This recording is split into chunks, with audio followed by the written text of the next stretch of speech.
ನಮಸ್ತೆ ಎಲ್ಲರಿಗೂ.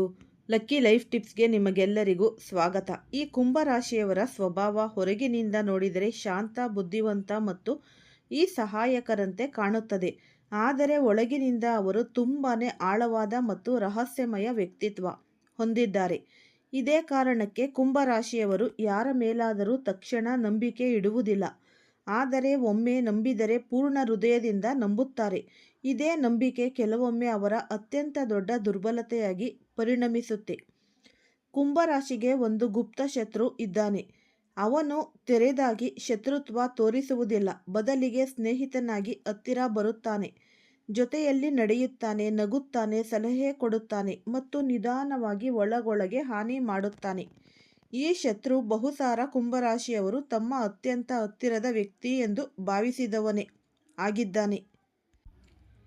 ಆ ವ್ಯಕ್ತಿ ಆರಂಭದಲ್ಲಿ ತುಂಬ ಸಹಾಯಕನಂತೆ ಕಾಣುತ್ತಾನೆ. ನಿಮ್ಮ ಮಾತುಗಳನ್ನು ಗಮನದಿಂದ ಕೇಳುತ್ತಾನೆ, ನಿಮ್ಮನ್ನು ಹೊಗಳುತ್ತಾನೆ, ನಿಮ್ಮ ಕಷ್ಟಗಳಲ್ಲಿ ನಿಮ್ಮ ಜೊತೆಗೆ ನಿಂತಿರುವಂತೆ ತೋರಿಸುತ್ತಾನೆ. ಕುಂಭರಾಶಿಯವರು ಹೃದಯದಿಂದ ಶುದ್ಧರಾದವರು. ಚತುರತೆಯನ್ನು ಅರ್ಥ ಮಾಡಿಕೊಳ್ಳಲು ಅವರಿಗೆ ಸಮಯ ಬೇಕಾಗುತ್ತೆ. ಇದೇ ಕಾರಣಕ್ಕೆ ಈ ಗುಪ್ತ ಶತ್ರು ಬಹಳ ಕಾಲ ಅಡಗಿಕೊಂಡೇ ಇರುತ್ತಾನೆ. ಈ ರಾಶಿಯವರು ಸ್ವಭಾವತಃ ಸ್ವತಂತ್ರರು ಮತ್ತು ಚಿಂತನೆ ಮತ್ತು ತಮ್ಮ ನಿರ್ಧಾರಗಳು ತಮ್ಮ ಸಿದ್ಧಾಂತಗಳೊಂದಿಗೆ ಸಂಧಾನ ಮಾಡಿಕೊಳ್ಳುವುದನ್ನು ಇಷ್ಟಪಡುವುದೇ ಇಲ್ಲ. ಇದೇ ವಿಷಯ ಕೆಲವರಿಗೆ ಅಸಹ್ಯವಾಗುತ್ತೆ. ಇಂತಹವರು ಕುಂಭರಾಶಿಯವರ ಮೇಲೆ ಅಸೂಯೆಯನ್ನು ಹೊಂದಿದ್ದಾರೆ. ನೇರವಾಗಿ ವಿರೋಧಿಸುವ ಧೈರ್ಯವಿರುವುದಿಲ್ಲ. ಆದ್ದರಿಂದ ಸ್ನೇಹದ ಮುಖವಾಡವನ್ನು ಧರಿಸುತ್ತಾರೆ. ಹೊರಗಿನಿಂದ ಬೆಂಬಲ, ಒಳಗಿನಿಂದ ಅಸೂಯೆ. ಹೊರಗಿನಿಂದ ನಗು, ಒಳಗಿನಿಂದ ದ್ವೇಷ. ಈ ಗುಪ್ತ ಶತ್ರು ನಿಮ್ಮ ಪ್ರಗತಿಯನ್ನು ನಿರಂತರವಾಗಿ ಗಮನಿಸುತ್ತಾ ಇರುತ್ತಾನೆ. ನೀವು ಮುಂದೆ ಸಾಗುವಾಗ, ಯಶಸ್ಸಿನ ದಾರಿಯಲ್ಲಿರುವಾಗ ಅವನು ಒಳಗೊಳಗೆ ಅಸುರಕ್ಷಿತನಾಗಿರುತ್ತಾನೆ. ಅವನು ನಿಮಗೆ ತಡೆಯಾಗಲು ಸಾಧ್ಯವೇ ಇಲ್ಲ.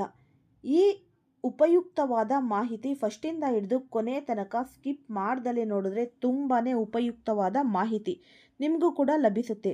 ಈ ವಿಡಿಯೋ ಇಷ್ಟ ಆಗಿದ್ದಲ್ಲಿ ಪುಟ್ಟದೊಂದು ಲೈಕ್ ಕೊಡೋದನ್ನು ಮರಿಬೇಡಿ.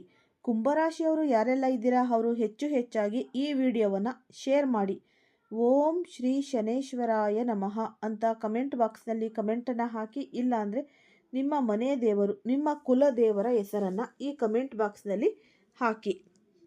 ನೀವು ಮುಂದೆ ಸಾಗುವಾಗ, ಯಶಸ್ಸಿನ ದಾರಿಯಲ್ಲಿ ಇರುವಾಗ ಅವನು ಒಳಗೊಳಗೆ ಅಸೂಯೆ ಪಡುತ್ತಾನೆ. ಮತ್ತು ನಂತರ ಇಲ್ಲಿ ಮುಂದೆ ಸಾಗುವಾಗ ಅಂತ ಅಲ್ಲ, ಜೊತೆಯಲ್ಲೇ ಇದ್ದು ಚೂರಿ ಹಾಕ್ತಾರೆ ಅಂತಾರಲ್ಲ, ಅದು ಇವರು ಮಾಡುತ್ತಿರುವ ಕೆಲಸ.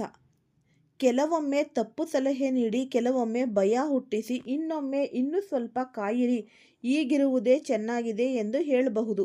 ಈ ಕುಂಭರಾಶಿಯವರು ಕೆಲವೊಮ್ಮೆ ಇತರರ ಮಾತುಗಳಿಗೆ ಅಗತ್ಯಕ್ಕಿಂತ ಹೆಚ್ಚು ಮಹತ್ವ ನೀಡ್ತಾರೆ, ವಿಶೇಷವಾಗಿ ಹತ್ತಿರದ ಸ್ನೇಹಿತನ ಮಾತಿಗೆ.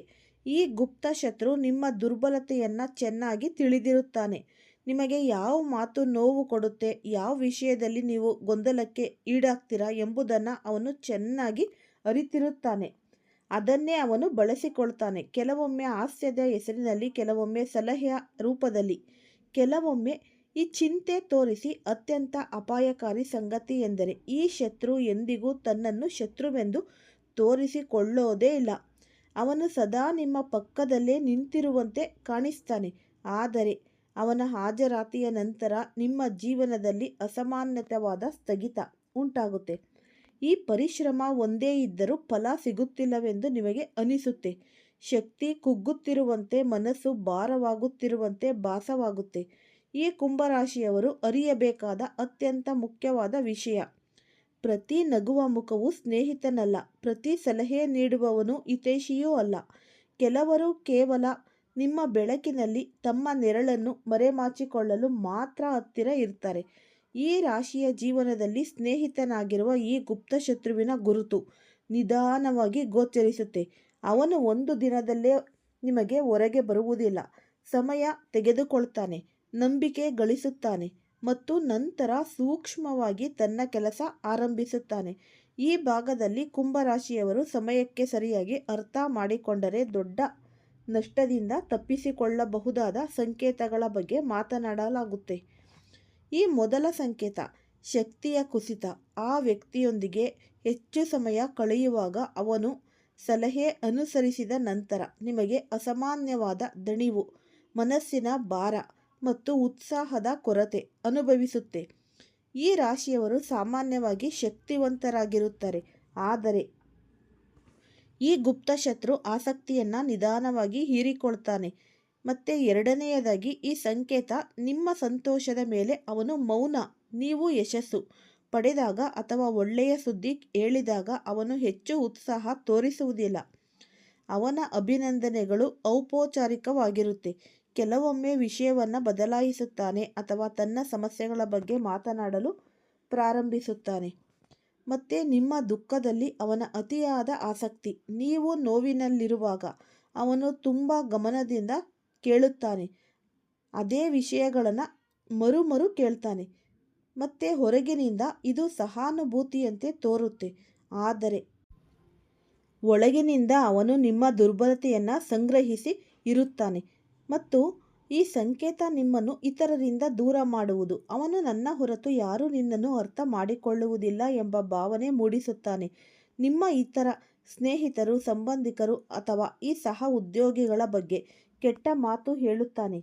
ಇತರರಿಂದ ನೀವು ಅವನ ಮೇಲೆ ಮಾತ್ರ ಅವಲಂಬಿತರಾಗಿರುತ್ತೀರಿ ಮತ್ತು ಈ ಸಂಶಯ ಅನ್ನೋದು ಹುಟ್ಟಿಸ್ತಾನೆ ಜಾಸ್ತಿ. ನೀವು ದೊಡ್ಡ ನಿರ್ಧಾರ ತೆಗೆದುಕೊಳ್ಳುವಾಗ ಅವನು ಭಯ ಹುಟ್ಟಿಸ್ತಾನೆ, ವಿಫಲತೆಯ ಉದಾಹರಣೆಗಳನ್ನು ಹೇಳುತ್ತಾನೆ, ಸಮಯ ಸರಿಯಿಲ್ಲ ಎಂದು ತಡೆಯುತ್ತಾನೆ.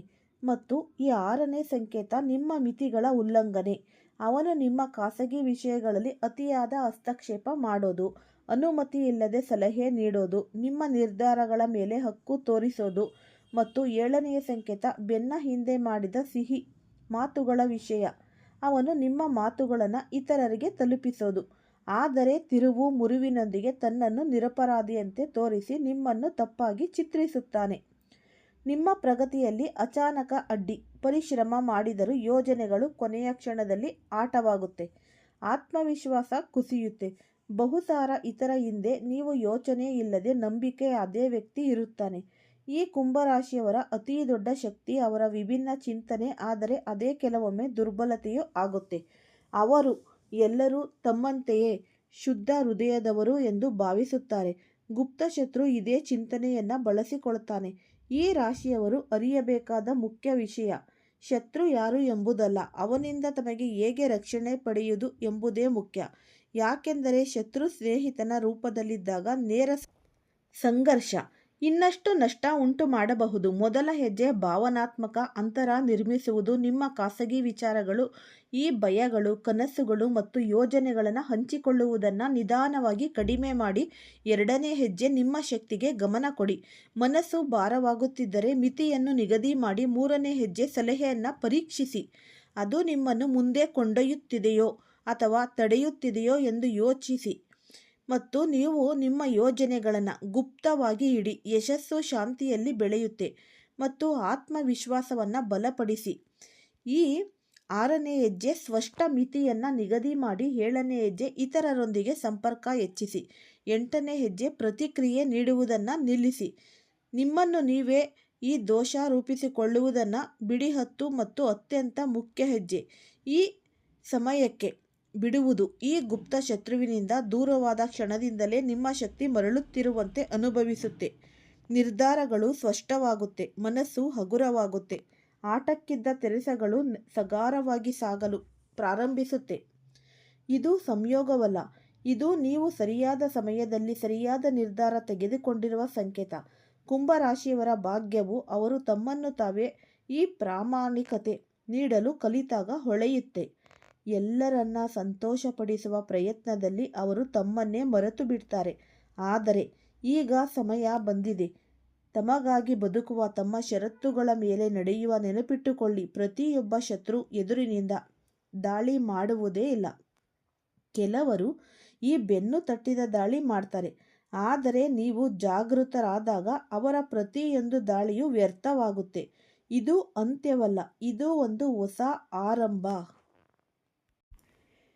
ಈ ಉಪಯುಕ್ತವಾದ ಮಾಹಿತಿ ನಿಮ್ಮೆಲ್ಲರಿಗೂ ಕೂಡ ಇಷ್ಟ ಆಗಿದೆ ಅಂತ ಭಾವಿಸ್ತೀನಿ. ಇಷ್ಟ ಆಗಿದ್ರೆ ಲೈಕ್ ಮಾಡಿ. ಯಾರಾದರೂ ಹೊಸದಾಗಿ ನೋಡ್ತಾ ಇದ್ದರೆ ಅವರು ಕೂಡ ಈ ಚಾನಲ್ಗೆ ಸಬ್ಸ್ಕ್ರೈಬ್ ಮಾಡಿಕೊಳ್ಳಿ. ಹೆಚ್ಚಾಗಿ ಈ ವಿಡಿಯೋವನ್ನು ಶೇರ್ ಮಾಡಿ. ಎಲ್ಲರಿಗೂ ಸಹ ಧನ್ಯವಾದಗಳು.